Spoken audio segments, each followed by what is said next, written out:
Jam menunjukkan angka 3 dini hari ketika seorang pria tampak berdiri memandangi rumah seseorang dengan aneh.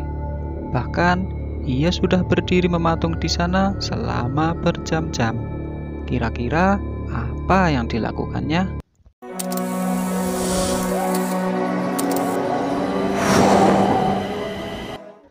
Cerita bermula pada tahun 2010 di Surabaya, di sebuah sekolah menengah pertama atau SMP. Tersebutlah seorang siswi kelas 7 bernama Nimas. Ia dikenal ekstrovert dan mudah berbaur dengan teman sekelasnya. Tak terkecuali terhadap siswa bernama Adi. Adi ini merupakan sosok yang dikenal pendiam dan tertutup yang duduk di bangku paling belakang. Suatu hari saat jam istirahat, Nimas melihat Adi hanya duduk di kelas saat teman lainnya keluar untuk bermain atau jajan ke kantin. Karena peduli, Nimas menanyai Adi, kenapa dia hanya di kelas saja sejak tadi dan tidak pergi keluar seperti teman yang lain. Dengan jujur, Adi menjawab bahwa dia tidak membawa uang. Karena kasihan, Nimas langsung memberi uang sebesar Rp5.000 kepada Adi dan pergi meninggalkannya. Menginjak kelas 8 dan 9, Nimas sudah jarang bertemu Adi sebab mereka sudah berbeda ruangan.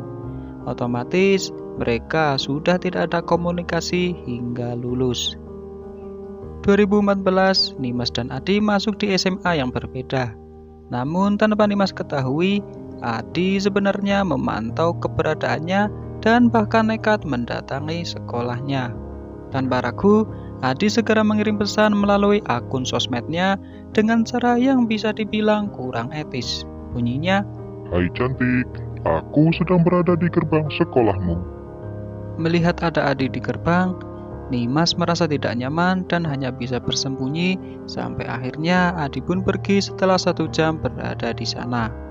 Namun, tanpa Nimas sadari atau tidak, ini merupakan bagian dari teror yang akan dihadapinya hingga tahun-tahun berikutnya. Dimulai ketika ayah Nimas meninggal pada tahun 2015. Adi kembali DM dan mengatakan turut berduka cita. Nimas membalas dengan wajar, namun Adi yang sudah kadung jatuh cinta justru baper melihat pesannya dibalas olehnya. Akibatnya, Adi sering sekali mengirim pesan di sosmednya, baik itu di Twitter hingga Instagram. Pesannya pun bukan pesan biasa, melainkan godaan, pujian, dan keinginannya untuk memiliki Nimas alias menjadi pacarnya. Ia pun tak ragu membuat cuitan yang berkaitan dengan wanita idamannya tersebut. Teror terus berlanjut pada 2017. Saat itu, Adi nekat datang ke rumahnya pukul 01 dan menunggu di halaman rumah hingga pukul 4 dini hari. Saat ada orang yang bertanya apa yang dilakukannya, ia hanya menjawab terbata-bata dan tidak jelas. Puncaknya terjadi pada tahun 2018, di mana si Adi ini kian menjadi-jadi. Ia mulai sering kirim pesan dengan nada porno dan pelecehan. Bahkan, ia mulai berani mengirim gambar burungnya yang kurang gizi dan kecil. Dia benar-benar pria yang gigih, tapi mainnya terlalu brutal dan tidak tahu malu. Sudah berkali-kali Nimas memblok akun Adi agar berhenti mengganggu. Namun itu tidak mudah, karena Adi selalu membuat akun baru hingga ratusan akun telah dibuatnya. Mungkin ada 500-an akun dari Twitter sampai Instagram. Secara diam-diam, Adi mulai sering mendatangi rumah Nimas dan sempat melemparkan jam tangan mati yang dibungkus surat cinta. Tapi apa mau dikata, benda ajaib itu akhirnya harus dibakar oleh Nimas karena kesal dan perasaan tak enak lainnya.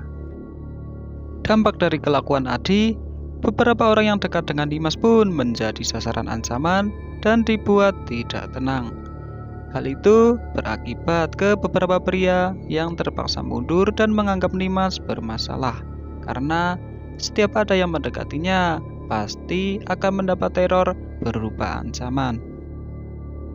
Sebenarnya Nimas sudah berkali-kali menjelaskan bahwa ia tak punya perasaan apa-apa terhadapnya dan menyuruh Adi untuk berhenti berharap kepadanya. Namun, Adi tidak mau tahu. Bahkan karena kesal, Nimas pernah memukul kepalanya dengan helm, namun perasaan Adi tidak goyah.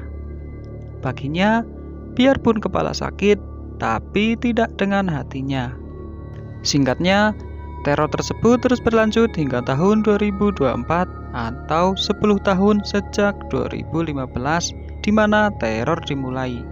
Karena beberapa cara dirasa tidak mempan, Nimas akhirnya menceritakan kejadian tersebut di media sosial dan ternyata viral. Netizen bergerak cepat, begitupun dengan polisi karena adanya laporan dari pihak korban.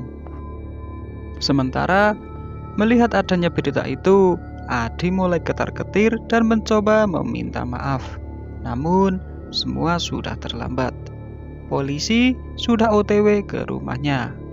Dan perjuangan Adi pun berakhir. Please subscribe for the next video.